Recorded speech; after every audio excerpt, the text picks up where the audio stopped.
হবে এবং আপনার প্রত্যাশা আমাদের কাছে কি? আমি এখানে মানুষকে মানুষ হিসেবে বিবেচনা করি।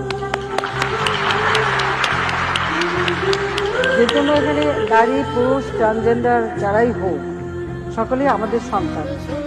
প্রত্যেকটা পরিবার তাদেরকে গ্রহণ করে এবং আমি চাই তারাও একটা নিজের অধিকার নিয়ে সমাজে দাঁড়াবে এবং সেইভাবে কাজ করবে এবং সেই অবস্থাটাই আমরা সৃষ্টি করেছি, সেভাবে আমি স্বীকৃতি দিয়েছি।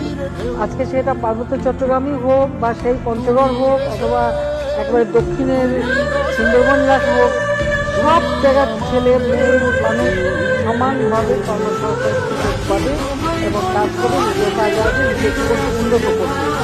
সেটা আমরা নিশ্চয় আমার এটাই আকাঙ্ক্ষা যে সকলে যার যার মেধা শক্তি মননকে ব্যবহার করে দেশকে ভালোবেসে দেশের জন্য কি কর্তব্য করতে পারবে সেই চিন্তাটা সবার মাথায় রাখবে।